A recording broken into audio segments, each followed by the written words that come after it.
Les bendiga. En esta mañana vamos a transmitir una perspectiva crítica con relación al proyecto de Código de las Familias. Quiero comenzar explicando las fundamentaciones que nos hacen llegar a este punto donde la nación está en curso de una consulta popular referente al Código de las Familias.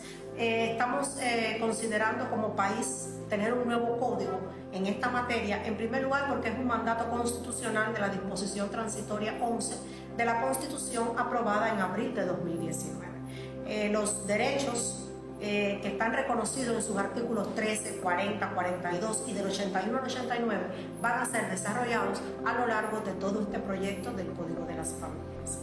Otra realidad cubana es que el código vigente en la actualidad es un código del año 1975, teniendo conciencia de que ya desde los 90 este es un código que no se atempera a las realidades de la sociedad cubana. Por tanto, se hace necesario modificarlo para poderlo poner a tono con la realidad. Otra situación es la práctica judicial, que ha venido arrastrando diferentes tipos de conflictos que se quedan por debajo de la solución que ofrece el Código de 1975. El derecho comparado, también cómo está el mundo legislando esta materia, qué regulaciones están en auge en los diferentes modelos de derecho. Y con respecto a esto, Cuba se nutrió de muchos proyectos y de muchas leyes, incluso europeas, y hasta el derecho chino tiene sus influencias en este Código de las Familias. Otra cosa es que se hacía necesario compatibilizar la norma cubana con relación a tratados, convenios de los que Cuba es firmante, que tienen carácter internacional, como por ejemplo la Convención de los Derechos del Niño, que data del año 89 y de la cual Cuba firmó en el año 1990. Otra cosa muy significativa es la realidad de la sociedad cubana actual. Los operadores del derecho siempre decimos, la vida es más rica que la ley. Normalmente todas las particularidades de los casos nos pueden quedar resumidos en la ley y siempre la vida va por delante de la ley, pero cuando ya se hace notorio y constante que la vida está tan enriquecida que la ley no responde a las realidades, pues las modificaciones legislativas entonces se vuelven inminentes. De ahí podemos concluir que la sociedad cubana actual debe ser caracterizada para entender a qué responde este proyecto del Código de las Familias. Para muchos es debatible y analizable hasta su nombre, Código de las Familias, en plural, porque hay personas que, aunque no comparten los principios de nuestra fe, sí consideran que familia es una sola, independientemente del modelo con el que se organice o se gestione la unidad familiar.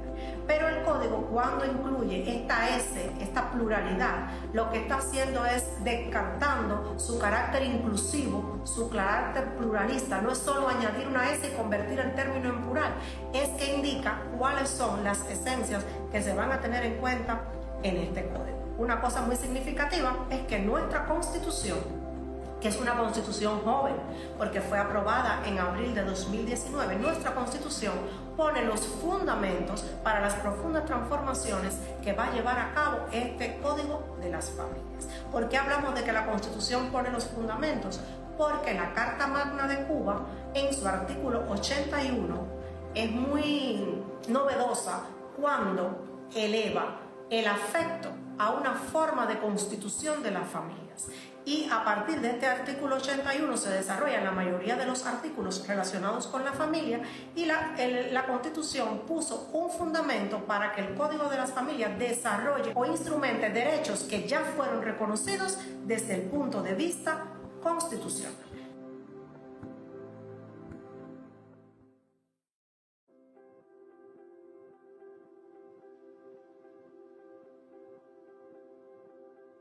Pretendemos caracterizar la realidad de la sociedad cubana actual. Para ello se han tenido en cuenta censos demográficos, estudios socioculturales y en realidad la sociedad cubana se caracteriza por tener una familia corta, de alrededor de 3 miembros. Muchos núcleos están compuestos por una persona que convive sola.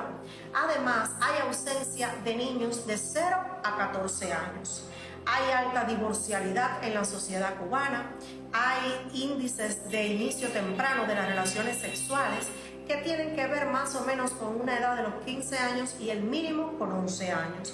La natalidad es baja. La natalidad es baja y está condicionado porque hace 43 años ha disminuido la fertilidad. La baja natalidad también debemos señalar que de ella, la que se está llevando a vía de hecho, solamente el 20% lo están cubriendo los adolescentes. Personas menores de 18 años son los que están procreando el 20% de la escasa natalidad que tiene la población cubana. La familia cubana sigue siendo matricéntrica. ¿Qué decimos con matricéntrica? No solo que la madre está al frente del hogar cuando es viuda o es madre soltera, sino que en toda la mayoría de los hogares, en muchos de los hogares cubanos, todo sigue girando alrededor de la figura de la madre. Hay un envejecimiento poblacional marcado que está fundamentado tanto en la baja natalidad como en el aumento de la esperanza de vida. El adulto mayor se considera alrededor de los 60 años cumplidos. La edad fijada para la población cubana para ser considerado adulto mayor es de 60 años. Otras legislaciones, otros países han puesto otros números, pero Cuba se afilia al criterio de que a los 60 años cumplidos ya estamos frente a un adulto mayor. Esto ha traído como consecuencia el incremento de la aparición de la figura del cuidador informal. El cuidador informal es aquella persona que no es pariente, no es necesariamente heredero del adulto mayor, pero se va a enfrascar en sus cuidados, ya que muchos adultos mayores conviven solos y está marcada su vida por la necesidad de atenciones que solo puede brindar una persona en calidad de cuidador. Hay muchos niños en los hogares cubanos que están creciendo sin sus padres. ¿Por qué? Porque se encuentran en el exterior y han sido dejados al cuidado del adulto mayor o de otros miembros de la familia. Quiero también decir que hay diferentes tipos de familia que pululan en la sociedad cubana actual. La familia nuclear es la familia que todavía la literatura especializada reconoce como una familia que es intacta o que es ideal. Estos dos términos de familia intacta e ideal que mantiene la literatura especializada no han sido bien vistos por los especialistas cubanos, quienes a veces peyorativamente han dicho que la familia nuclear es la familia mamá, papá y nené, y no les agrada que sea denominada como ideal o intacta. Otro tipo de familia es la familia monoparental, donde solo uno de los progenitores está al frente del hogar y de todas las responsabilidades que entrañan la crianza de los hijos. La familia homoparental es la familia compuesta por dos personas del mismo género.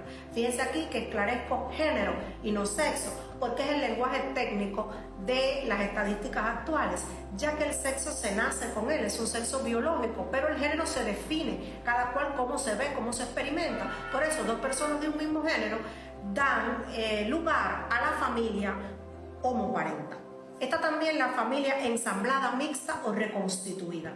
Preferimos el término reconstituida porque indica que es una familia vuelta a organizar, vuelta a formar, porque ha habido un fracaso en la forma original anterior en que se estuvo pactando ese modelo familiar. Esta palabra ensamblada o mixta suena un poco despectiva porque da la idea de armada, da la idea de que no se define como una reconstitución familiar. En el entorno de la familia reconstituida se evitan los términos padrastro, madrastra, porque son términos que tradicionalmente la literatura ha tratado de una manera negativa. Entonces se habla más bien del padre socioafectivo, se habla más bien desde otro punto de vista para evitar el uso de estas terminologías. Si hay algo que ha venido modificando el transcurso del tiempo, las ideologías de género, las legislaciones modernas, es el lenguaje y es el vocabulario. En todo el lenguaje técnico y en todo el lenguaje se nota la incidencia de la transformación del lenguaje para conducirnos a las expresiones que resultan coherentes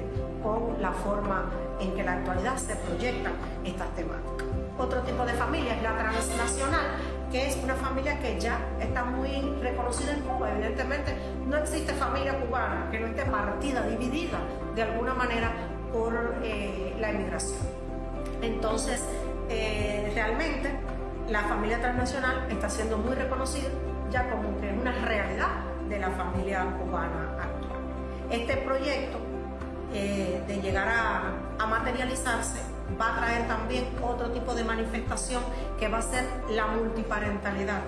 Cuando una persona tiene una familia de procedencia, pero llega a introducirse en una nueva familia, quedando atrás su familia de procedencia y existiendo a veces, en ocasiones, según la ley lo regula y lo permita, vínculos con la familia de procedencia y vínculos con la familia de convivencia. Esta multiparentalidad por primera vez aparece y sería en este proyecto donde se comienza a manifestar una regulación y algún tipo de reconocimiento legal al tema de la multiparentalidad.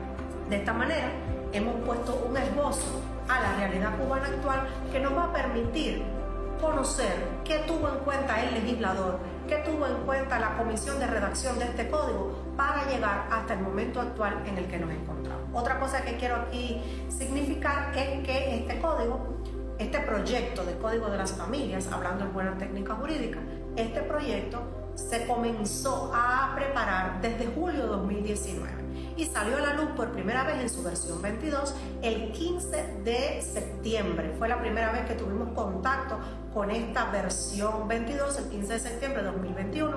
A eso le siguió un proceso de consultas especializadas hasta octubre de 2021. Posteriormente pasó a la Asamblea Nacional del Poder Popular, fue evaluado por todos los diputados y después de la consulta especializada salió a luz la versión 23. Actualmente la que va a ser sometida a consulta es la versión 24, la que se propone desde 1 de febrero y hasta 30 de abril. Concluido este proceso de la consulta popular, vuelve a estar a disposición de la Asamblea del Poder Popular, la Asamblea Nacional, para que los diputados vuelvan a reevaluar la postura con respecto al proyecto y así como las adiciones, modificaciones, las diferentes propuestas que haya hecho la población, y finalmente alrededor de junio debe ser sometida ya a la votación como tal, donde todo el paquete completo va a ser sometido a votación, de manera que hay dos posibilidades: votar que sí o votar que no, pero es una votación donde se va a definir el paquete completo, no de manera aislada, no de manera parcial. Todo lo positivo que tiene y todo lo negativo que tiene también en un paquete completo va a ser sometido al proceso de votación por parte de la población cubana. Estas son algunas bases que queríamos compartir antes de adentrarnos en instituciones jurídicas más específicas que modifican o que son diferentes a las concepciones que hasta aquí teníamos en el modelo de Código de las Familias vigente.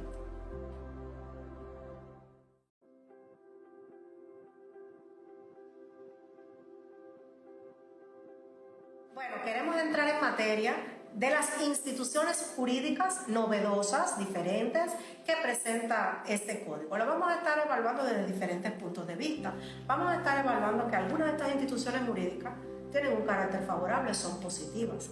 Cuando me refiero a positivas, me refiero a lo jurídico, a la implementación, a la instrumentación, a la forma en que fueron reguladas. No quiere decir que en la práctica se materialicen con toda la perfección que prevé el proyecto. Cuando hablamos de lo positivo no quiere decir que sea perfecto. Cuando hablamos de lo positivo queremos decir que tiene elementos que merecen un cierto reconocimiento social. No solo nuestra postura es criticar todo, hay un reconocimiento de lo positivo, pero quiero que este reconocimiento de lo positivo se interprete como la ponderación de lo justo, porque queremos hablar también de todos los elementos negativos que presenta este proyecto. Yo pienso que una valoración adecuada de cualquier tema tiene que incluir tanto sus aristas positivas como sus aristas negativas. Para entrar en la materia de las instituciones jurídicas, cabe recordar una vez más la Constitución de la República de abril de 2019. Esa Constitución que puso los fundamentos, esa Constitución que va a crear todas las bases para el desarrollo posterior de todo lo que vamos a tratar a lo largo del Código de las Familias. En materia de derechos, el artículo número 5 de este proyecto ya es proyecto de ley. El artículo número 5 de este proyecto reconoce el derecho a la identidad. Es muy normal que cada persona tenga derecho a su identidad, a su nombre, a su idiosincrasia, a que sea a sí mismo percibido como con un origen. La identidad es un derecho muy importante que debe ser reconocido, pero que los especialistas cubanos pretendían que llegara a ser específico en abarcar la identidad sexual. Eso no se hizo realmente en el proyecto de código y quedó como una insatisfacción para sociólogos, psicólogos y otros especialistas cubanos. Aquí cabe la opción de que todavía se pueda puntualizar la identidad para especificar lo referente a la identidad sexual. No está reconocido. Pero reconocer la identidad sexual implicaría el aumento de las libertades de esta naturaleza en la figura de los niños, niñas y adolescentes, porque este derecho está enmarcado en el título de los derechos que a ellos les compete. Otra de las cuestiones que vamos a tratar es una de las más debatidas en las redes sociales y en la opinión pública. Es la referente a la responsabilidad parental, que ha venido a ser el sustituto de la tradicional patria potestad reconocida en la legislación vigente. Bueno, ¿qué es la responsabilidad parental y qué es la patria potestad? La patria potestad viene desde el derecho romano. Era una institución muy vertical que implicaba orden, dominio de esa figura del pater familia, una figura masculina que tenía tanto nivel de disposición que aún la vida de sus hijos estaba en juego, porque el pater familia tenía el derecho de disponer de vida o muerte en sus hijos. Incluso disponía totalmente de sus bienes. Era una facultad bien omnímoda y era una facultad bien vertical sobre los hijos y aún incluso en el ambiente familiar sobre su esposa. Esta institución, las legislaciones modernas la fueron desarrollando y le mantuvieron su nombre, pero realmente su esencia se había ido perdiendo. Ya la patria potestad, en ninguna legislación que la mantiene, está literalmente tan potente y tan vertical como lo era en Roma. La patria potestad evolucionó jurídicamente y de ella solo queda su nombre, pero realmente es un conjunto de derechos, obligaciones, de deberes de los padres hacia sus hijos menores de edad, y la patria potestad la ostentan ambos progenitores. Además, se puede privar a una persona por abuso en su ejercicio de la patria potestad. Para nuestro proyecto, patria potestad es una palabra que ya no responde a las realidades del proyecto. ¿Por qué? Porque este es un proyecto que va a promover el interés superior del niño, va a promover, o del menor, va a promover la autonomía progresiva, va a promover que según su juicio como menor va alcanzando las posibilidades de ser oído, de ser tenido en cuenta, de representar, de defender sus derechos, pues vaya disminuyendo la necesidad de la representación por parte de los padres que tienen la responsabilidad parental. Hay legislaciones que a responsabilidad parental le denominan autoridad parental. Cuba no acepta el término autoridad. Cuba prefiere escoger el nombre responsabilidad parental. ¿Por qué? Porque autoridad y corrección son dos conceptos de los cuales se despegó hace mucho tiempo la Convención de los Derechos del Niño de 20 de noviembre de 1989, que ya he dicho en otras ocasiones, Cuba firmó desde 1990. Es decir, el hecho de que Cuba mantuviera la patria potestad como la tiene desarrollada el código vigente, hacía a Cuba objeto de críticas, porque habiendo firmado un convenio internacional, mantenía la línea en su legislación de autoridad y de corrección dentro de las facultades y atribuciones de la patria potestad. En esta ocasión, Cuba quiso ponerse a tono con las las regulaciones internacionales de las cuales Cuba ha sido firmante, signatario de las mismas. En tal sentido, la responsabilidad parental ha despertado muchas polémicas, porque cuando vamos analizando qué es autonomía progresiva, qué es el interés superior del niño, el libre desarrollo de su personalidad, todos hemos experimentado que se resquebraja la autoridad paternal y se fortalece la democracia en las relaciones con el niño, niña y adolescente. La perspectiva del espíritu del legislador es ayudar en la crianza positiva de las familias cubanas. Esa es la perspectiva del legislador.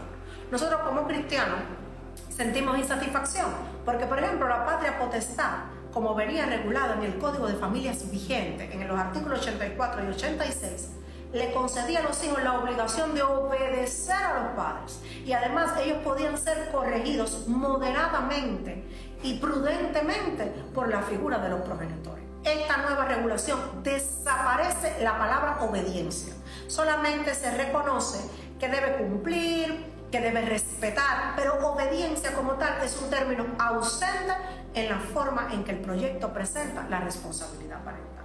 La corrección también tiene un carácter contradictorio con nuestra forma de proyectar el orden en la familia, porque la corrección se engloba al castigo físico como una forma inapropiada de disciplina e inadmisible dentro de este proyecto de Código de las Familias. Evidentemente, nosotros no estamos a favor ni del maltrato, ni del abuso infantil, ni de ninguna disciplina desmedida. Nosotros sí creemos en la disciplina positiva, pero nosotros creemos en la disciplina positiva en la que no está ausente la corrección. La Biblia, que es la palabra de Dios en Proverbios, en Hebreos y en lo largo de todos sus textos, en el conjunto de las Escrituras, apoya la postura de que el padre justa y moderadamente pueda corregir a sus hijos. Y si Dios, que es nuestro creador, nos autoriza, nos faculta y ve como necesaria la corrección, pues ¿quiénes somos nosotros para considerar que todo tipo de disciplina, cuando implique un rigor, ya se constituye abusiva o injusta? Otra cosa importante que quiero significar en lo referente a responsabilidad parental y a todo este tema que venimos tratando es que cuando vemos las legislaciones internacionales donde ya está en vigor todo esto, estamos viendo una sociedad que está llena de adolescentes incorregibles en casa, de personas que se trancan en su habitación y si le tocas la puerta y molestas mucho te puede llamar a las autoridades. El padre tiene la facultad de intimidar a su hijo. Nosotros pensamos que estas cosas están lejos de la realidad cubana.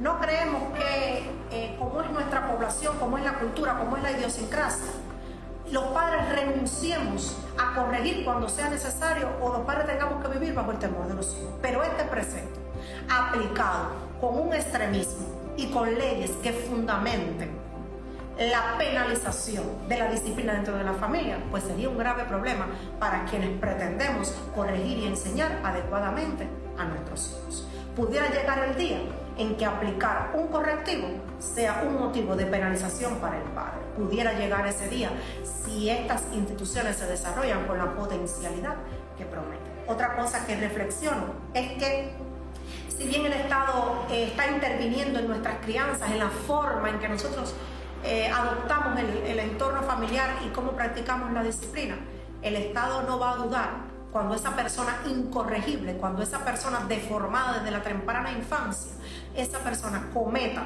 hechos delictivos y la sociedad no puede con ello ya, no va a tener temor, no le va a temblar la mano a ningún Estado ni a ninguna nación para introducirlo en su sistema penitenciario. Las cárceles, ese lugar que supuestamente es para reeducar, reprimir y prevenir, pero sabemos que solamente se queda en la parte represiva. La reeducación y la prevención que promueven estos centros realmente ha demostrado ser fallida a lo largo de la historia de la humanidad. Y esto no lo decimos solamente los cristianos. Hay operadores del derecho, hay juristas, hay académicos que están en el mundo entero hace mucho tiempo oponiéndose a los sistemas penitenciarios. Y sin duda los sistemas penitenciarios se nutren de muchas personas que en su momento oportuno no fueron adecuadamente corregidos por las figuras de sus progenitores. En este tema de la responsabilidad parental hay mucha tela por donde pudiéramos cortar, pero lo cierto es que la experimentamos como que quebranta y resquebraja la autoridad familiar y no nos convence cómo puede funcionar ausencia de autoridad, ausencia de obediencia, ausencia de corrección y al final un resultado que sea disciplina positiva. No entendemos cómo realmente puede funcionar. Me parece un modelo bastante idealista el que se nos está proponiendo.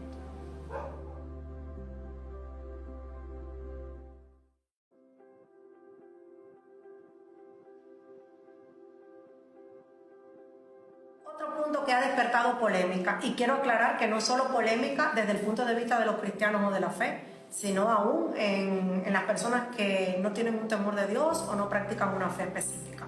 El orden de los apellidos. El orden de los apellidos en este proyecto, su propuesta es que se pueda pactar. Previamente los padres pueden escoger qué orden van a poner en el apellido de sus hijos. Hay algo, los que ya han procreado hijos y están en lo sucesivo dispuestos a tener nueva descendencia, pues ya tienen que mantener el orden tradicional para no crear situaciones entre hermanos de doble vínculo. pero los que aún no lo han hecho van a tener la posibilidad, a partir de la aprobación, si esto ocurre, de este proyecto, de pactar previamente el orden de los apellidos. No tienen que ser casados legalmente, lo pueden pactar aunque no sean casados legalmente, porque la filiación tiene una naturaleza completamente diferente al matrimonio. Se puede tener hijos sin haber llegado a casarse. Por eso también los menores que procreen hijos podrán también disponer cuál es el orden para los apellidos que van a estar utilizando en su modelo familiar. ¿Por qué se pensó en esta postura? Bueno, lo primero es que la postura patriarcal es considerada discriminatoria y es considerada como que ya no encaja, no embona adecuadamente con el proyecto constitucional que defiende de una manera tan elevada y novedosa la situación de la no discriminación y la igualdad. Entonces, mantener el orden tradicional de los apellidos sin una opción para que se modifique ya no resulta acorde a una propuesta tan abierta como la Constitución y como a lo que la sociedad cubana actual está pensando con respecto a lo patriarcal. Todo lo patriarcal es visto como negativo, debe ser barrido, debe ser exterminado porque es un estereotipo, porque es desigual, porque promueve la discriminación por cuestiones de diferente naturaleza o por categorías sospechosas como género, sexo, religión, etc.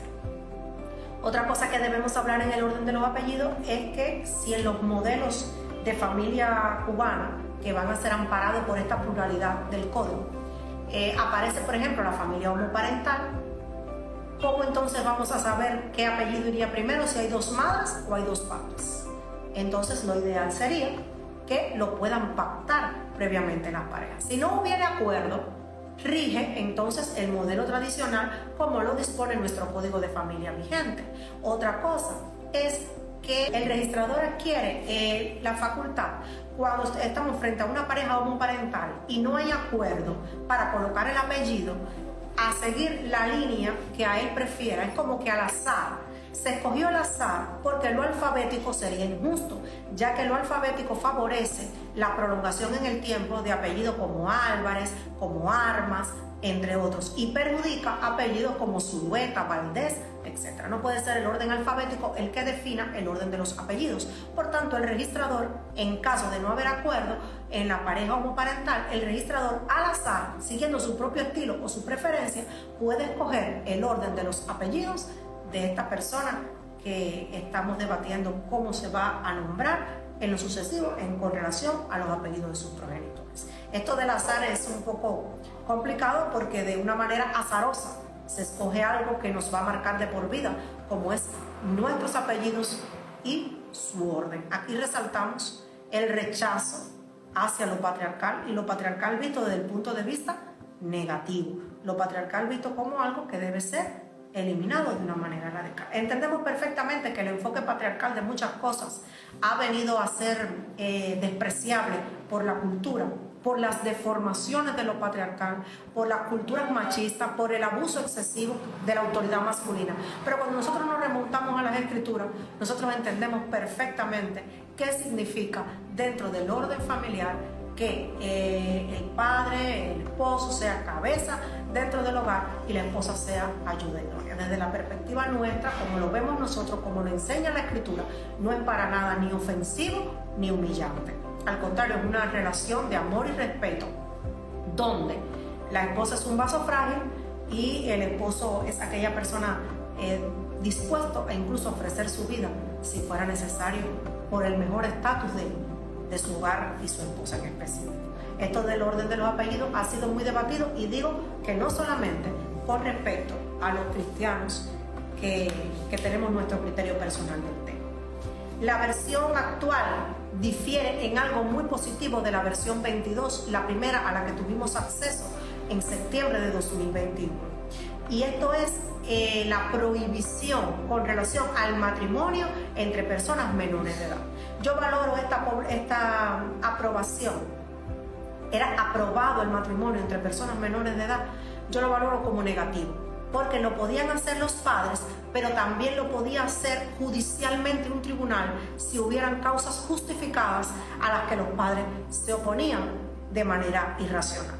Esta primera versión, este fue un punto muy debatido y favorablemente ha desaparecido de la versión que va a ser sometida a consulta popular. Estamos de acuerdo que la adolescencia, que la minoría de edad no es la idónea para formalizar un matrimonio, para crear una familia, con todas las responsabilidades y la cantidad de cosas que implica un matrimonio y un hogar. Estamos completamente de acuerdo. Donde pienso que está el problema es que se puede poner coto a la formalización de matrimonio, pero al inicio de las relaciones sexuales ninguna legislación ni ninguna regulación podrá poner punto. Nos podemos encontrar ante un dilema ético, por ejemplo, nosotros los cristianos, cuando nuestros jóvenes, adolescentes, tienen caídas. Nosotros no podemos vivir ajeno, que eso es una realidad. Entonces, cuando esto haya ocurrido, legalmente no existe la posibilidad de que se casen.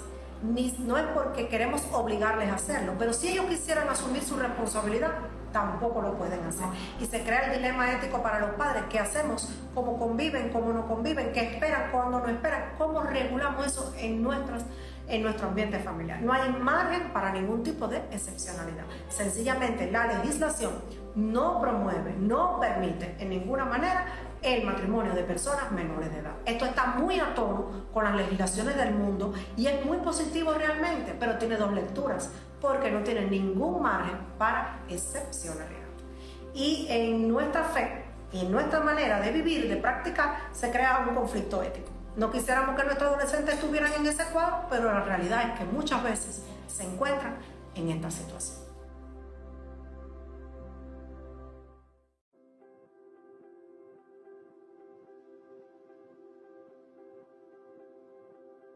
Este proyecto de ley de Código de las Familias define también el parentesco y sus fuentes, tratando de reconocer la afiliación por cualquiera de las fuentes que ella ocurra para la determinación de parentesco, la determinación judicial y todo eso vinculado al alto nivel de afecto. Este código es presentado como el Código de los Afectos por todo el valor significativo que se le da desde la Constitución al afecto como fuente y como forma de organización de las familias.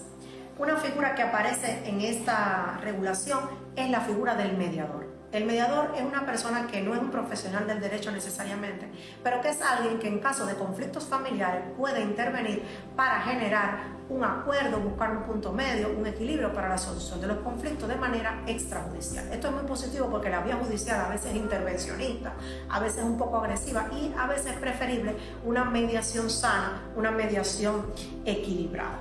Esa intervención previo acuerdo de las partes, esa intervención debe ser validada judicialmente para que surta los efectos legales. La figura del mediador la valoramos desde el punto de vista positivo, aunque no quiere decir que funcione ni que prenda adecuadamente en la sociedad cubana actual. Pero no deja de ser grato, una forma diferente para la negociación de los conflictos familiares. La gestación solidaria. Esta es otra de las instituciones jurídicas novedosas de este proyecto. La gestación solidaria es conocida como el vientre de alquiler. Cuba fue muy cuidadosa en cambiar ese nombre y ponerle solidaria, indicando que no pueden primar para nada intereses económicos dentro de la gestación solidaria. En la gestación solidaria debe existir una familiaridad con la persona que va a aportar ese vientre y la pareja que va a recibir el beneficio, o de no ser un vínculo de familia o de parentesco, pues debía ser una relación bien cercana y que debe ser probada, que debe ser demostrada. La gestación solidaria tiene conflictos éticos muy fuertes en el mundo y ha generado muchos procesos diferentes, porque por ejemplo se crea la situación de que hay una persona que tuvo en su interior esta vida y al nacer debe entregarla. Para eso, evitar ese conflicto ético en la persona de la madre, pues se ha adoptado que ese embrión que se va a obtener a partir del óvulo no sea de un óvulo propio, y de esa manera no estaría en su interior gestando un hijo suyo, sino sencillamente el óvulo de otra persona. Con respecto a esto, se evita toda mercantilización para que la mujer no sea vista como una incubadora humana, y Cuba penaliza además el uso del interés económico en cualquiera de estas implicaciones. Esto es positivo. ¿Dónde estarían los temores? Los temores estarían, por ejemplo, en que de alguna manera, ingeniosamente, se logren subterfugios para mercantilizar la institución. Los temores estarían en conflictos éticos con las familias de procedencia. Los temores estarían en bajo qué condiciones se haría esta gestación y cómo esta gestación podía ser proveedora de bebés para la familia homoparental. Es decir, la gestación solidaria puede favorecer a las familias homoparentales. Niños concebidos a través de la gestación solidaria pueden ser los que posteriormente adopten o adquieran familias con la característica de la homoparentalidad. La filiación asistida también es un tipo de reproducción que no se viabiliza por los conductos naturales. La filiación asistida hace lo mismo, provee de hijos, de descendencia a la familia homoparental. Aquí tenemos en contra de estas dos oportunidades, que son oportunidades para que las personas procreen cuando no tienen la posibilidad de hacerlo. Tenemos en contra de estas dos opciones que realmente están teniendo en cuenta intereses de los adultos, pero no el interés del menor.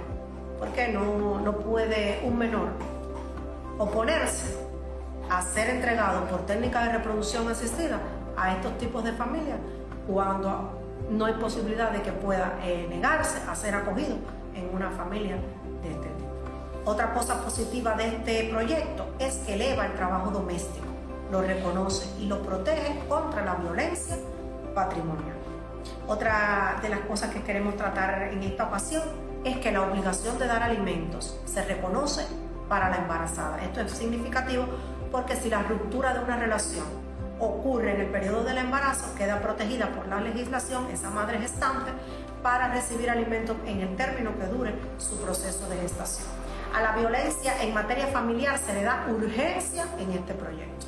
Esto sería positivo si se lleva a cabo con el respaldo que requiere que la violencia reciba un tratamiento adecuado. Hoy día resulta muy desventajoso para una mujer convivir con un hombre violento y cuando formula una denuncia, por ejemplo, por amenaza, en un breve periodo de tiempo está de retorno a casa ese agresor y hay que mantener entonces la convivencia. Entonces, esta dinámica del tratamiento a la violencia familiar actualmente no es buena y creemos que va a mejorar con esta propuesta, pero sí hacemos énfasis, mejorará en la medida en que los encargados de aplicar cualquiera de estas instituciones adopten las conductas correspondientes y necesarias para la viabilización de hechos de su realidad. Creemos que las uniones de hecho afectivas ya ahora no deben ser reconocidas como un matrimonio. ¿De qué estamos hablando? Actualmente, las personas que están unidas, pero que no han formalizado su matrimonio, para que esta unión redunde en resultados, en efectos jurídicos, como la herencia, como el divorcio, liquidación de bienes, necesitan ser reconocidas como un matrimonio. Ya esto se elimina. Las uniones de hecho no necesitan ser reconocidas como un matrimonio. Tienen sus requisitos para tener un valor legal, como la singularidad, la estabilidad y el reconocimiento público de que es una unión de personas para hacer un proyecto de vida en común. Puede ser instrumentada notarialmente y puede ser inscrita en el registro. Pero esta característica novedosa de las uniones de hecho sí resquebraja el matrimonio, porque actualmente el matrimonio está en crisis. Las personas no desean contraer un matrimonio con documento legal, el acto jurídico de la formalización. Las personas quieren unirse y hacer un proyecto de vida en común. Esta manera les facilita hacer un proyecto de vida sin la necesidad cada vez menos importante de la legalización del matrimonio. Es decir, que el matrimonio como tal formalizado pierde su importancia porque jurídicamente se le facilitan los trámites a través de las uniones de hecho con las características favorables que ya la ley les prevé. Aquí, ¿qué sucede? Nosotros tenemos que reconocer que social y nacionalmente e incluso internacionalmente el matrimonio es una institución en crisis porque han aumentado los índices de divorcio y porque no ha funcionado ese modelo para muchas personas. Entonces, como ya no tiene ese gran valor, ahora se les facilita también que sus uniones adquieran un hálito de legalidad superior al que anteriormente tenía, creemos que sigue resquebrajando la figura en crisis del matrimonio para la pareja heterosexual, porque contradictoriamente los heterosexuales prefieren unirse, los homosexuales están batallando por su opción de formalizar sus uniones de hecho.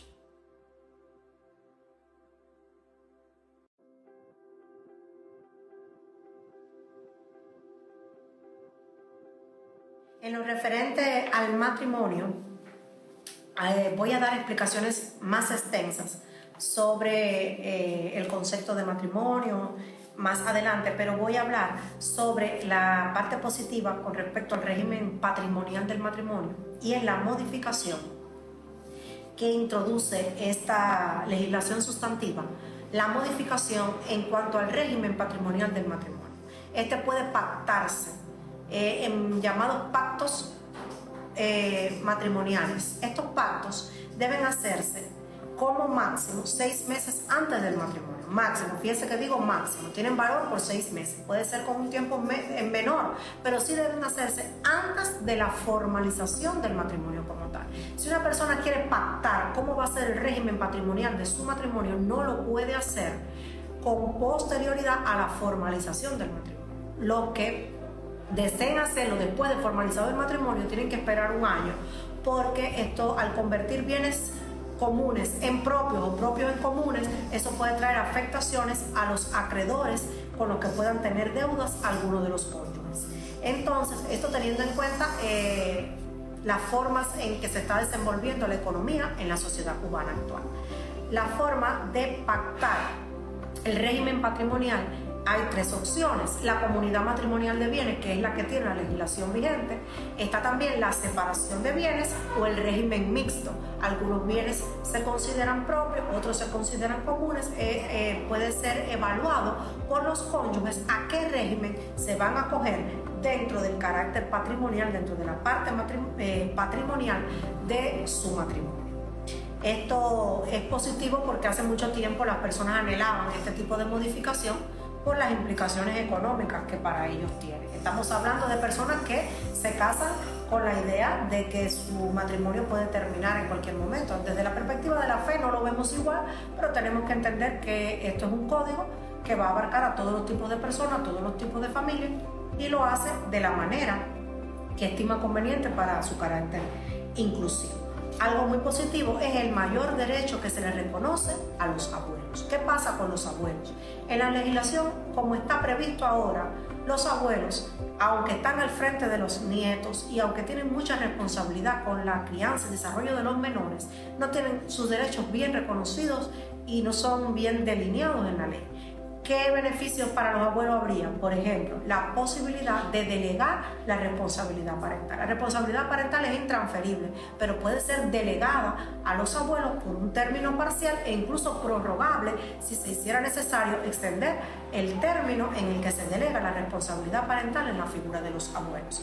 También el régimen de comunicación con sus nietos va a ser beneficiado porque no se les puede impedir la comunicación adecuada con sus nietos, aunque los padres se opongan a la comunicación con los abuelos. Es decir, el mayor reconocimiento a los derechos de los abuelos también está previsto en la modificación del proyecto de Código de las Familias, el cual venimos tratando. Se protegen los derechos para la comunicación digital a los menores. Esto tiene 2 lecturas, porque la tecnología sin duda es muy positiva y tiene usos necesarios y tiene usos con los que de los que hoy día ya no podemos prescindir. Pero no obstante, sabemos lo que implica la totalidad de las libertades en la comunicación digital. Los padres creo que deberíamos interesarnos un poco más por cómo se desenvuelven, qué hacen, qué ven, qué escriben, con quién nuestros hijos menores, y las amplias libertades en este sentido yo creo que no deberían ser para los menores, sino para los padres que tenemos a cargo a los hijos menores. Este código también reconoce derechos para los ancianos. Estamos hablando de una población envejecida, evidentemente deben ser fortalecidas las instituciones jurídicas que protegen a la figura de los ancianos que estarían en situaciones de vulnerabilidad, muchas veces frente a personas que no les prodigan los cuidados y las atenciones que ellos necesitan. En materia de ancianidad, evaluamos que va a aparecer un negocio jurídico, un contrato de dar alimentos, una obligación de dar alimentos, donde el adulto mayor puede pactar con un cuidador, sea informal o sea dentro de su descendencia, uno de sus herederos. El adulto mayor puede pactar la forma en que desea ser cuidado y qué bienes, qué derechos va a transmitir, va a legar, va a donar a cambio de los cuidados que va a recibir. Esto protege tanto al adulto como al cuidador, porque se puede dar el caso de que un cuidador inicie muy bien su trabajo y después desatienda, abandone, agreda, violente la individualidad y el desarrollo de la personalidad de este adulto mayor. Entonces esta persona sería penalizada, no recibiría el derecho o el bien que quedó pendiente a raíz de sus cuidados. Y lo mismo si un cuidador hace adecuadamente su servicio, no podría ser privado de los beneficios que el adulto mayor le hubiere ofrecido a cambio de sus cuidados. En el derecho sucesorio, en la herencia, es profundamente notorio el carácter comportamental que va a adquirir este código. ¿Por qué el comportamiento? Porque esto es un código que premia el afecto, los cuidados, las atenciones, pero es un código también que permite excluir de la herencia a quienes no cumplan los deberes inherentes al cuidado y la protección del adulto mayor, de los menores, de los desvalidos en general. El carácter comportamental está, como su nombre indica, directamente relacionado con comportamiento. Y entonces el heredero, por ejemplo, que de manera exclusiva cuida al causante, a la persona que ha de dejar la herencia, tiene derecho a una doble porción. Es como en la Biblia lo que veíamos con la primogenitura. El que se dedique de manera exclusiva a ese cuidado tiene derecho a una doble porción en la herencia. Y el que se desentienda, abandone, desestime, también tiene derecho a ser excluido de la línea de la herencia del causante. En la sociedad, en la vida práctica, esto es visto como favorable porque es una manera justa de dar premios o recompensas a lo bueno y condenar lo negativo. Para nosotros tiene sus implicaciones porque nosotros vemos el perdón como una vía de solución, como la mejor opción, como la oferta que Dios nos da hacia las personas cuando han fallado a sus deberes. Pero tampoco la ley nos excluye de prodigar nuestro perdón y de mantener nuestra idea de que las personas pueden cambiar o pueden rectificar. Es una opción social y recordemos que la sociedad no va a responder netamente a principios cristianos porque ellos no tienen temor de Dios y este es un estado que se presenta como estado laico. Por tanto, no es tampoco que va a responder a todos los intereses de la fe que nosotros practicamos.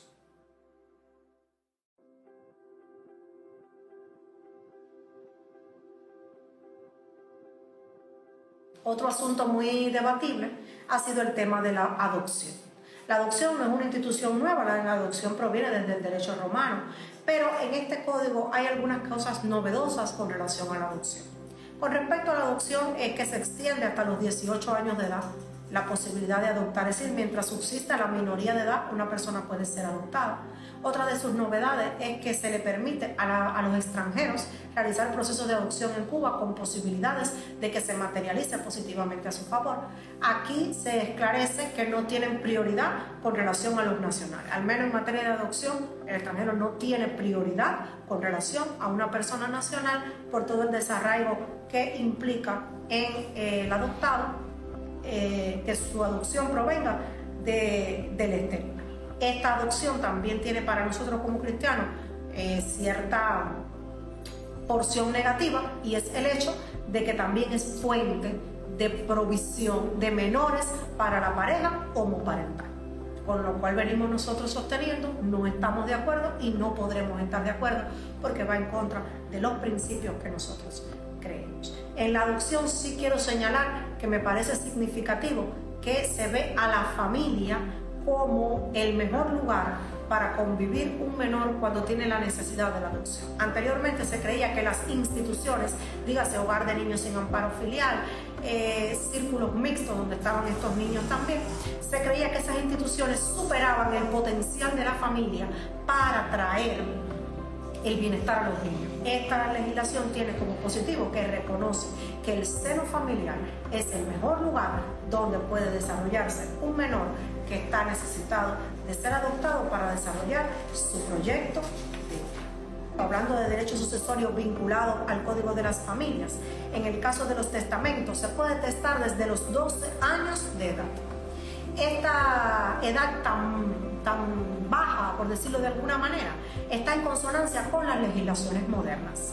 Aquí ocurre algo, el resto de las edades se está tratando de uniformar, que 18 años cumplidos sea la edad de la mayoría de edad y de otras edades que esta legislación reconoce. Sin embargo, aquí hay un descenso en la edad y nos podemos preguntar, ¿qué podía testar un menor con solo 12 años de edad? Bueno, pueden ser las cuentas en las redes. ¿Cómo va a querer que su cuenta, un menor conociendo la inminencia de su muerte por una enfermedad terminal, cómo desea que sea manejada su cuenta de las redes? Que sea cerrada, que se mantenga, con qué tipo de información puede mantenerse. También hay menores que poseen bienes materiales y también pudieran hacer legados, testamentos referentes a las propiedades que poseen. Este tema tiene también sus implicaciones porque una persona menor, por ejemplo, no es apta para conducir, no es apta para laborar, pero sin embargo pudiera ser apta para decidir sobre sus bienes materiales, para definir qué quiere hacer, todo en base a su interés mayor, a la autonomía progresiva que irá ganando, pero no deja de ser riesgoso. Las demás edades en Cuba incumplen con la idea de uniformidad que se perseguía, porque por ejemplo en Cuba a los 16 años se es penalmente responsable, a los 17 se puede trabajar, a los 14 las personas se vuelven senderistas, a los 16 años son electores. Hay un número tan variado de edades y no coinciden precisamente con su mayoría de edad. Hay una idea hace mucho tiempo de uniformar un poco las edades. Esto no se ha conseguido y creo que esto del testamento también apunta a que no se consiga esta uniformidad que hemos en otro tiempo hablado y por la que hemos abogado muchos operadores del derecho. Se incluye en materia testamentaria no solo el carácter patrimonial de los bienes. Aquí es novedoso que se pueden legar o se pueden dejar en testamento bienes que no son precisamente del patrimonio, que estamos acostumbrados a ver en el testamento: el carro, la casa, las propiedades, las fincas, etc. En esta oportunidad, ¿de qué estamos hablando? Por ejemplo, puede ser que una persona próxima a la hora de su muerte desea legar la tutela de su hijo menor a una persona específica que considera que es capaz de cuidarla adecuadamente. Otro tipo de disposición que no es patrimonial es lo que hablaba ahorita con respecto a las redes sociales. La cuenta en las redes no es una disposición patrimonial. Otro tema no patrimonial que pudiera contener un testamento es lo referente a la inseminación post-mortem. Un hombre puede dejar definido que va a dejar debidamente depositado con todas las condiciones necesarias fluidos seminales para que cuando haya ocurrido su deceso, su fallecimiento, pueda ocurrir la inseminación post-mortem. El cónyuge supérstite, esa persona que sobreviva, tiene la facultad de decidir si lo va a hacer o no y para ello tiene el término de 1 año para tomar esta decisión. Esta postura es moderna, es novedosa, está en línea con las legislaciones del mundo, pero he escuchado criterios desfavorables con respecto a ella porque estaría decidiendo esta persona tener un hijo cuyo progenitor ya no estaría presente en la faz de la tierra y pudiera dar origen a más familias monoparentales como las que ya tenemos, o pudiera dar origen a que una familia reconstituida no sea del todo favorable a los intereses de este menor. Con respecto a esto también estamos viendo que van a aparecer derechos para 2 tipos de personas que hasta aquí no teníamos vistos en la ley: el concepturus y el nasciturus. El nasciturus es el no nacido, pero que ya está concebido. Esta persona, la legislación se preocupa por proveerle y es muy justo porque puede ocurrir un fallecimiento en estado de gestación y entonces con respecto al padre, y entonces la obligación de dar alimentos queda preservada por ley. Pero también el concepturus, que es este no concebido, a quien estamos viendo, visualizando en la inseminación post-mortem. Este concept tours también es sujeto de derecho, objeto de derecho en la legislación como ha quedado actualizada y se pretende someter a la aprobación de las mayorías. En el caso de las donaciones, hay posibilidad de revocar las mismas si hay maltrato, por ejemplo, hacia el adulto mayor. Otra cosa positiva, que se pueden hacer condicionadas. Tanto las donaciones como las herencias y testamentos pueden tener condicionantes. Esto es novedoso porque actualmente no se podía poner ningún tipo de condiciones. Ahora, este condicionamiento es una protección para blindar la figura del adulto mayor, que históricamente sabemos que a producto de donaciones muchas veces se quedaron sin sus bienes o fueron relegados a planos de inferioridad dentro de su propia vivienda. En fin de cuentas, este tipo de regulación condicionante puede favorecer adecuadamente el desarrollo de estas instituciones jurídicas. La tutela tiene como novedoso que solo se reserva para los menores de edad. Actualmente, las personas incapacitadas por ley tienen un tutor designado judicialmente, pero en este proyecto se promueve una mayor autonomía de estas personas en la medida de sus capacidades, de acuerdo al grado de la discapacidad que presenten, al tipo de discapacidad o incapacidad que presente la persona. Se van a nombrar apoyos, no tutores. Los tutores quedan para los menores. Estas personas tendrán apoyo más o menos intensos en dependencia de las carencias que ellos presenten y el tipo de conflicto al que se han de presentar. Con relación a esto, queremos señalar que hay favorablemente, para ellos hay salvaguardia para evitar los excesos en los apoyos, para protegerles de que los apoyos puedan extenderse o extralimitarse en sus funciones en perjuicio de esta persona en situación de vulnerabilidad, pues entonces aparece la figura del salvaguardia. Lo mismo que también a lo largo del código está presente la defensoría para proteger en conflictos a personas en estado de vulnerabilidad.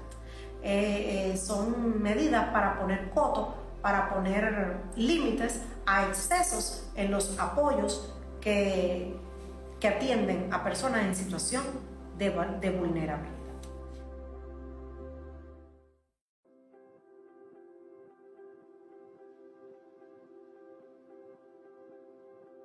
Cuando evaluamos todo lo que venimos tratando, quiero resaltar que este código tiene muchos atractivos para la sociedad, para el mundo jurídico, porque es moderno, es de avanzado, es latinoamericano.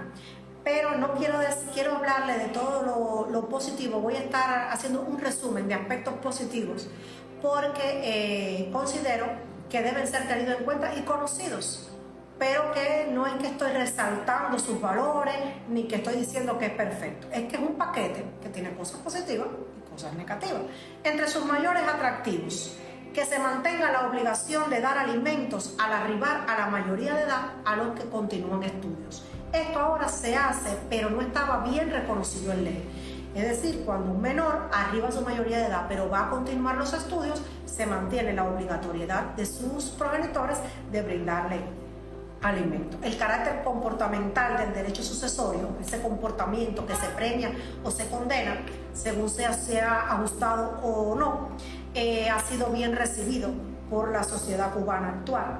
Que se pretenda capacitar a los cuidadores informales ha sido bien acogido por la sociedad. ¿Por qué? Porque existe el síndrome del cuidador quemado y realmente una capacitación no estaría mal tanto para el cuidador informal como para el cuidador familiar. El contrato de alimentos, esa forma de pactar el adulto mayor cómo quiere sus cuidados y qué va a dejar a cambio de sus cuidados, ha sido bien acogida por la población. Tuvo aceptación popular la postura de que si el padre incumplió la obligación de dar alimentos cuando llegue a su adultez mayor, a su vejez, y necesite esa cobertura de la obligación de dar alimentos, pues no los pueda exigir. Esta postura es pagando mal por mal, pero bueno, es una realidad que la legislación provee y que ha tenido aceptación en la cultura popular. Nosotros sabemos que tenemos un mejor camino que es el perdón, pero en el imaginario popular ese tipo de premio a la maldad está bien concebido. El contenido no patrimonial en los patrimonios, la protección al nascituro y al concepturo han sido bien tomados, las tutelas, modificaciones de ellas, la conciliación o mediación en los conflictos familiares, la protección a la abuelidad, los derechos de habilitación y rehabilitación a personas en situación de discapacidad. Aquí me detengo. Como dije en una de mis exposiciones, la discapacidad o la incapacidad ha sido tratada en el código y también el lenguaje ha sido muy modificado, ha sido intervenido para que responda a los intereses de la pluralidad y la inclusividad. Entonces, lo correcto no es decir discapacitado, incapacitado, desvalido, minusválido, palabras que tradicionalmente utilizábamos en el lenguaje coloquial. Lo correcto sería hablar de personas en situación de discapacidad. ¿Por qué? Porque delante va la palabra persona. Sigue siendo una persona que tiene una situación de discapacidad de diferente naturaleza, de diferente grado, pero realmente es persona. Y es la forma en que se debe, en lo sucesivo, hablar cuando estemos hablando de este tipo de limitaciones. Personas en situación de discapacidad. Cuba hace mucho tiempo está reconociendo y practicando la habilitación y rehabilitación de ellos, pero no estaba reconocido como un derecho en ley. Y este Código de los Afectos, como ha sido llamado por la jurisprudencia cubana, este Código de los Afectos pues da la posibilidad de que este derecho sea reconocido, sea institucionalizado por vez primera dentro de la legislación. Ustedes van a escuchar mucho que se resalta el carácter profundamente progresista de este código. Aquí me quiero detener. ¿Desde qué punto de vista es progresista el carácter del código? Bueno, desde el punto de vista jurídico, de las instituciones que desarrolla, de la forma en que las plantea, de cómo está en consonancia o en línea con el derecho internacional, cómo está en línea con los ordenamientos jurídicos de otras naciones, cómo está en línea con los tratados, convenios que Cuba ha ratificado. Desde ese punto de vista es progresista. Pero nosotros tenemos concepciones que no nos permiten evaluarlo como de carácter profundamente progresista porque se contrapone a muchos de los principios que nosotros sostenemos como innegociables, pero que sea progresista tiene una desventaja para nosotros y una ventaja para la sociedad. En Cuba aprende mucho el carácter progresista. ¿Cómo lo vemos? La idiosincrasia cubana, por ejemplo, las personas persiguen tener el celular de último modelo, aun y cuando su cama esté sobre bloques. Cuba tuvo la primera televisión de América Latina en el año 1950. Cuba tuvo ferrocarril, primero que España, que era su metrópoli. Es decir, que lo avanzado y lo progresista prende en la idiosincrasia del cubano. Por eso muchas de las cosas positivas y progresistas de este código van a aprender, van a agradar, van a satisfacer los intereses de muchos sectores poblacionales. Pero cuando usted escucha hablar de todo este carácter progresista de este código, recuerde que muchos de nuestros principios están siendo sometidos a modificaciones en las cuales nosotros no podemos transigir porque no podemos ir por encima, ir en contra de nuestra única regla de fe y práctica, que sigue siendo la Escritura, la palabra de Dios. Después de todo lo que venimos tratando, quiero también hacer un resumen de los aspectos negativos de este código. Hablé de todo lo favorable, pero quiero también concluir resumiendo también los aspectos negativos de este código. ¿Qué vemos como aspecto negativo? Bueno, estuvimos hablando de la gestación solidaria, de la filiación asistida, de la adopción, y estuvimos hablando desde el punto de vista negativo, sobre todo porque las tres son fuente de provisión de menores para la familia homoparental. Y nosotros creemos aquí que se está poniendo por encima el interés de personas adultas que han escogido el curso que han querido para su vida, se está poniendo por encima el interés individual de que ellos satisfagan sus ansias de maternidad y paternidad por encima del interés de un niño, de un menor, que no puede escoger, que no puede manifestarse adecuadamente y que aun cuando sea oído de acuerdo a su autonomía progresiva y a su capacidad, aun cuando sea oído, este menor está en desventaja. ¿Por qué? Porque un menor por algo es menor de edad, por algo tiene límites a la facultad de decisiones, por algo tiene límites a los derechos que puede ejercer, porque adolece de muchas herramientas que solo la madurez y el paso de la edad le va a ir proveyendo para enfrentarse a cada una de las circunstancias de la vida. Otra cosa negativa de la cual nosotros venimos tratando en este proyecto del Código de la Familia, es sin duda el matrimonio. El matrimonio lo dejé para el final porque es una de las preguntas que de manera más recurrente me han hecho. Finalmente, ¿el Código de las Familias aprueba el matrimonio homoparental o ya desde la Constitución quedó aprobado este tipo de matrimonio homoparental? Realmente he tenido que profundizar mucho en este tema e incluso hacer consulta con otros colegas y con la academia. Hay dos posturas, yo las voy a explicar y les voy a dar los argumentos que considero necesarios. Con respecto al matrimonio hay algo. Hay juristas, incluso de la academia, que consideran que en la Constitución nunca se debió tratar lo referente al matrimonio. El matrimonio como artículo fue introducido indebidamente en la sistemática de la Constitución, porque la Constitución, con reconocer igualdad y no discriminación en la forma en que nos reconoce y que abarca la conducta sexual de las personas, ya dejaba las bases puestas para que entonces el Código de las Familias tratara el tema del matrimonio.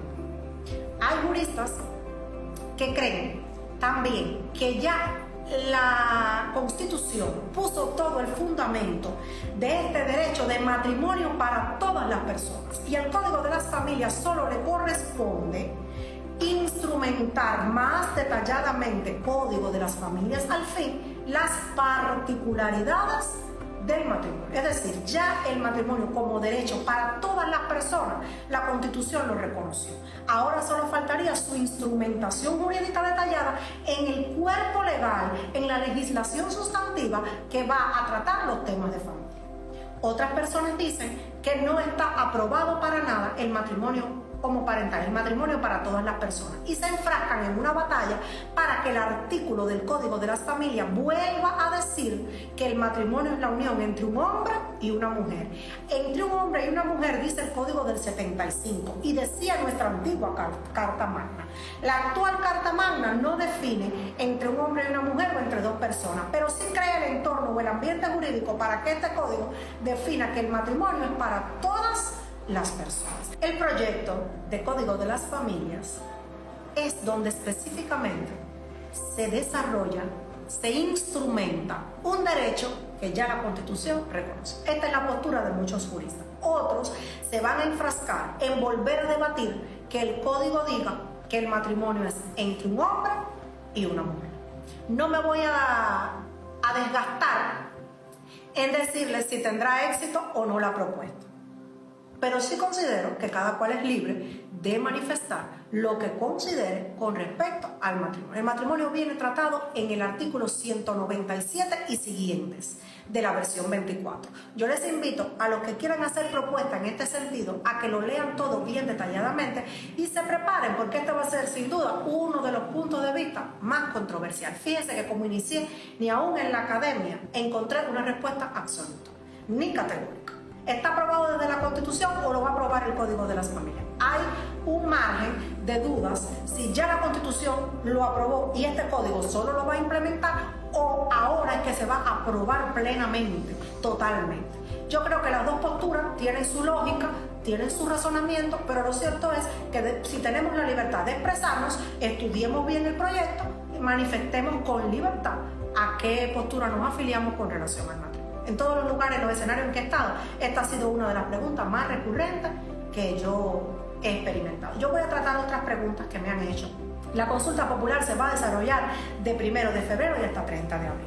En ese entorno, en las circunscripciones, vamos a ser convocados.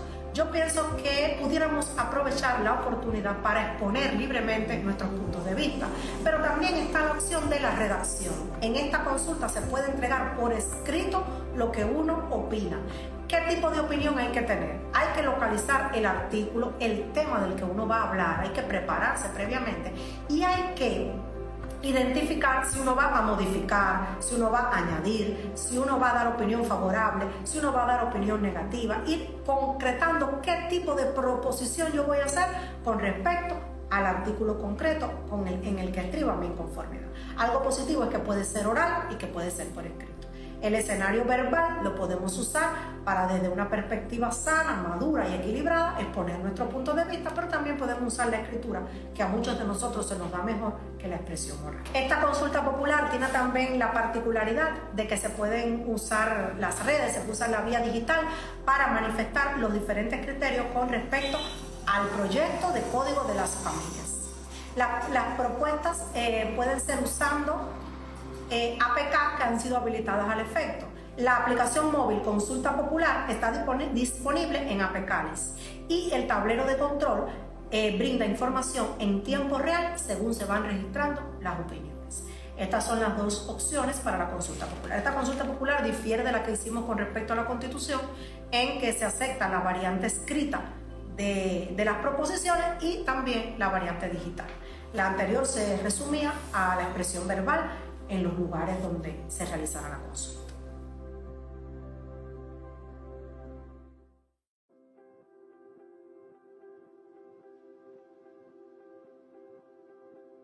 Voy a ofrecerles algunas localizaciones de los artículos que más nos interesan.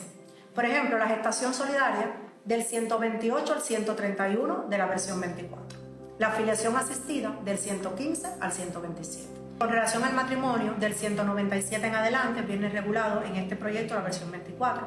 La responsabilidad parental del 132 al 146 y la adopción del 86 al 114. Ahí más o menos están las principales propuestas que pudiéramos hacer. Les exhorto a que se lean el conjunto de los artículos y que creen entonces sus propuestas, sus ideas, etcétera, como usted lo planifique. De la Constitución debiéramos estudiar del 81 y hasta el 89, que están regulados los derechos de la familia, el matrimonio. También sería bueno conocer al respecto a través de nuestra Constitución. Con respecto a las preguntas que me han hecho, bueno, me han preguntado si se debilita o no la patria potestad. Eso me lo han preguntado en muchos escenarios. Bueno, cuando usted siga a los especialistas cubanos en la mesa redonda en Hacemos Cuba, categóricamente van a decir no. Y es lo que vienen diciendo, que no, que al contrario, que es democratización de las relaciones familiares, que es inclusividad, que es desarrollo de la autonomía progresiva, más oportunidad para los menores, para los adolescentes de ser oídos, que ellos tienen muchas posibilidades mejores si se tiene en cuenta una crianza con disciplina positiva. Yo, desde mi punto de vista, esto es personal, esto no es jurídico. Para mí, desde mi punto de vista, sí requebrar la patria potestad. ¿Por qué? Porque nuestra autoridad, nosotros no la vemos como negativa, nosotros la vemos como positiva, porque nosotros estamos pensando en ejercer una autoridad madura, responsable, cristiana, amorosa. Y para nosotros la palabra autoridad nunca ha implicado algo negativo. Tampoco implica algo negativo, obediencia. Obediencia para nosotros es una palabra bíblica, grata, que nuestro entorno la valora como positiva. Y tampoco la corrección nosotros la vemos desde el punto de vista negativo. Para mí sí atenta, sí debilita la autoridad de la patria potestad. No es el criterio de los legisladores, no dicen que no es el espíritu de la ley, pero en mi opinión personal sí sufre debilitamiento la autoridad familiar, la autoridad parental dentro del hogar. Otra pregunta que me han hecho: ¿por qué hay que decirle que no?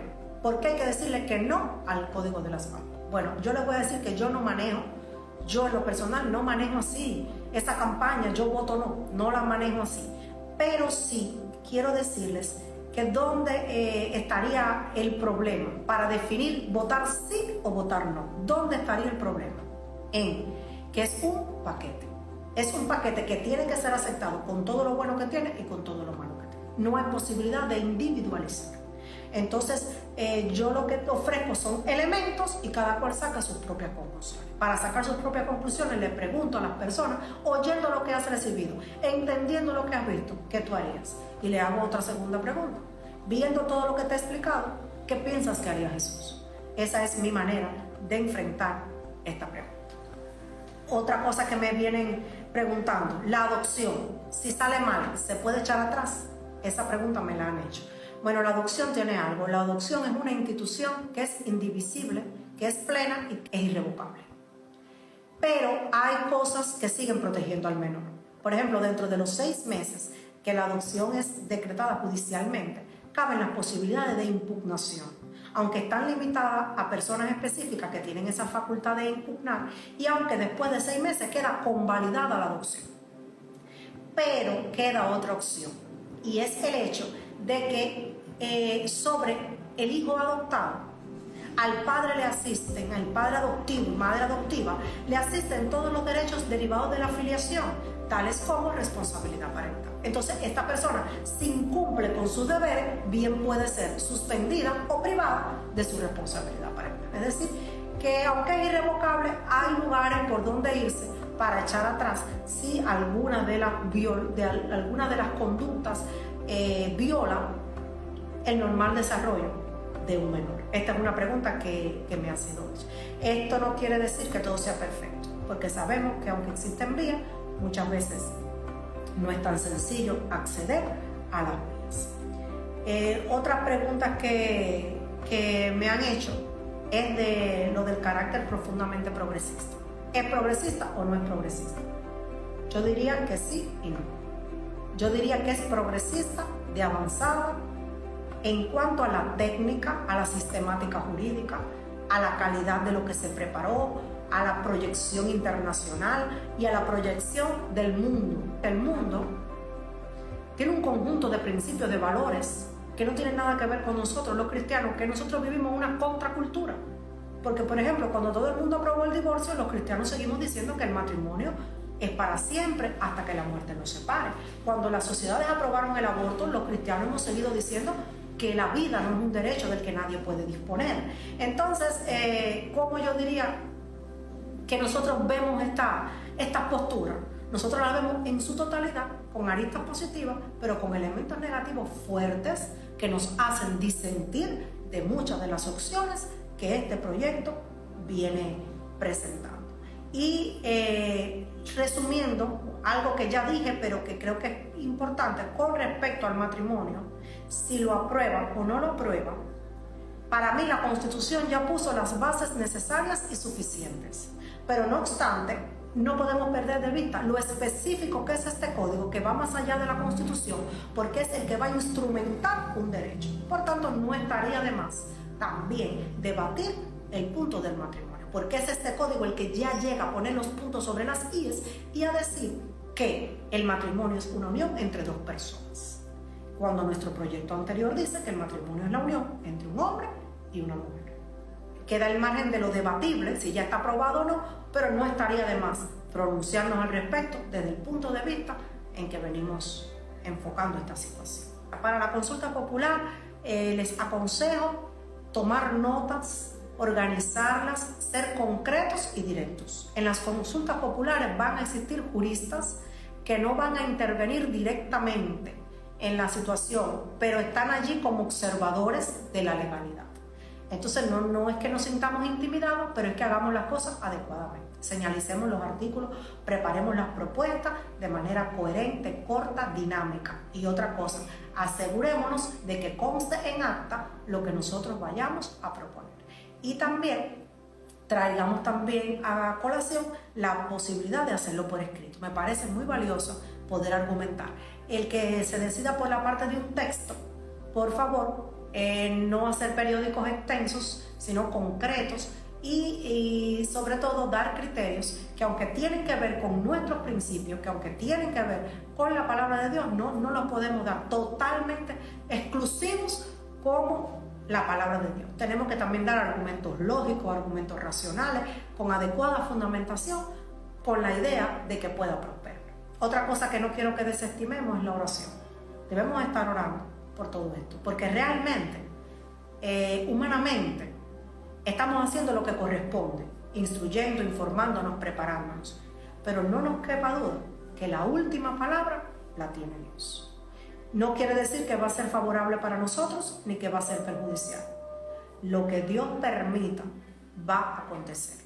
Y entonces tendremos que ver cómo vamos a enfrentar la realidad en que nos ha tocado vivir, no perdiendo de vista que estamos en los últimos tiempos y que somos el pueblo de Dios. Dios les bendiga.